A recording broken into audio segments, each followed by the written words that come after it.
Loader. Wciąż czekamy na 2024 rok, a niektórzy nawet na 11 stycznia, ponieważ właśnie wtedy ma się pojawić u nas gazetka z mandaloriańskim pilotem. A tymczasem w Hiszpanii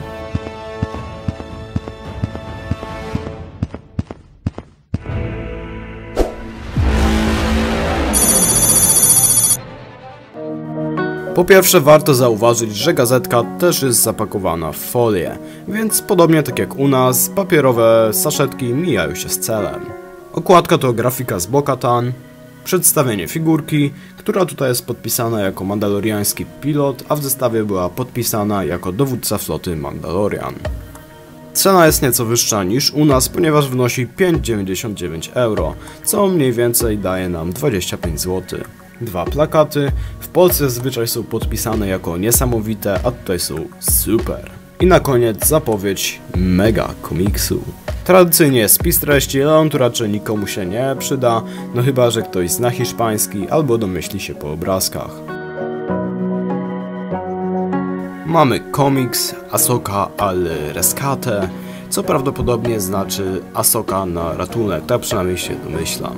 Komiks powinni docenić wszyscy fani Wojen Klonów. Mamy tutaj Cody'ego, Ahsokę i Rexa. Jest też reklama gazetki z Iron Manem, której przegląd widzieliście na moim kanale, a jeśli nie, to serdecznie zapraszam, link w prawym górnym rogu.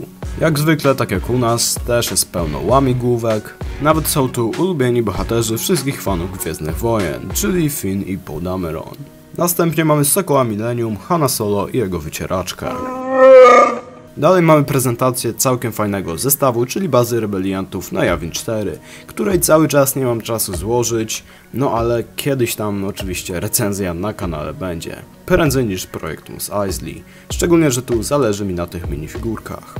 Dalej jest strona poświęcona naszej minifigurce, jest tutaj jakaś z nią związana łamigłówka, plątanina oraz dla mocno opornych instrukcja jak złożyć figurkę. Następnie mamy komiks również związany z tą postacią. Jak widzicie, pojawia się tutaj też nasza gwiazda z okładki, nawet w wersji z nadrukowanymi rączkami.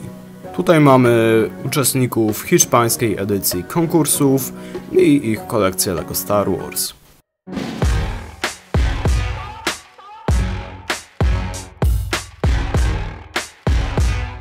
Raczej nie będzie żadnej niespodzianki, jak powiem wam, że w następnym magazynie dostaniemy Imperatora Palpatina.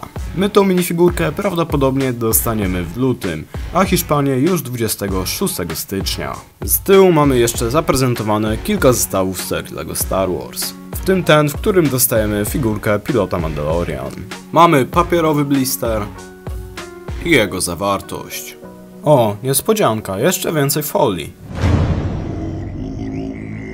Dowódca floty Mandalorian.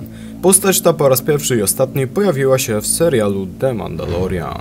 Tak jak nazwa tej minifigurki wskazuje, dowodził on flotą Axa Wolfsa. Poza tym potrafił pilotować krążownik oraz myśliwca. Tak naprawdę nic więcej o tej postaci nie wiemy, nawet nie znamy jego prawdziwego imienia. Tors oraz nóżki to całkiem fajnie i szczegółowo zrobiona zbroja Mandalorianina. Wiadomo, są tu te klasyczne nakolanniki oraz ta część na klatkę piersiową. Fajnie jest zrobiony ten nadruk, że jest on tak jakby srebrny, taki błyszczący. Nadruki są bardzo szczegółowe, niestety nie dostajemy ich na rączkach. Jeśli chodzi o jego wyposażenie, bo w sumie o tym nie wspomniałem, to dostaje on taki mocno przesadzony pod względem wielkości pistolet blasterowy oraz jetpack. Szkoda, że ten jetpack jest w takim ciemniejszym kolorze od tego malowania, co dostajemy na zbroi. Hełm jest zrobiony na klasycznym moldzie Mandalorian, w tym wypadku jest to kolor niebieski. Poza tym mamy tu wiadomo nadrukowany wizjer oraz bardzo dużą część na srebrno, która też całkiem fajnie wygląda. Poza tym jeszcze nad tym wizjerem mamy taki jakby symbol również na srebrno. Oczywiście do hełmu możemy założyć antenkę. Co ciekawe, minifigurka nawet w gazetce dostaje włosy, no i w sumie spoko, że Blue Ocean nam tutaj to dodało, no bo ja się nie spodziewałem, nie mieliśmy tego na żadnych grafikach, ale wiadomo, one też w zestawie były. Jeśli chodzi o twarz, to jest ona spoko, zrobiona na takim jakby ciemniejszym kolorze. Jedyne co mi nie pasuje to to, że wiecie, to jest wojownik, pilot, Mandalorianin, no a ma takie dwie mocno uśmiechnięte twarze, no i dla mnie to jest takie trochę dziecinne. No ale nie będę się jakoś strasznie czepiał, bo wiadomo, że tą figurkę głównie się stawia z hełmem założonym. Podsumowując, po pierwsze wciąż możemy się cieszyć, że gazetka w Polsce kosztuje o 5-6 zł taniej niż w innych krajach Europy. Po drugie, przeglądając gazetkę zwróciłem uwagę na to, że papier, z którego jest wykonana, jest lepszej jakości niż ta, którą dostajemy w Polsce. Po trzecie i najważniejsze, czyli minifigurka. Co ja mogę wam o niej powiedzieć? Jest ona bardzo dobrze wykonana i fajnie by było, gdybyśmy dostali jeszcze jakieś nadruki na rączki. Poza tym minusem też jest jetpack w ciemniejszym kolorze od reszty zbroi. To mi mocno się kłóci z resztą w minifigurki, no i tak jest zresztą w sumie u większości minifigurek Mando, które dostajemy od LEGO. Dostawałem też kilka komentarzy, czy będę budował armię z tej minifigurki.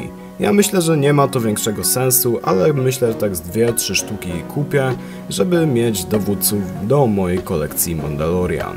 Tak czy siak, to już na tyle w dzisiejszym odcinku. Napiszcie w komentarzu, czy będziecie kupować ten magazyn, czy jednak macie tą minifigurkę z zestawu. A ja się już z wami żegnam, do następnego odcinka i na razie.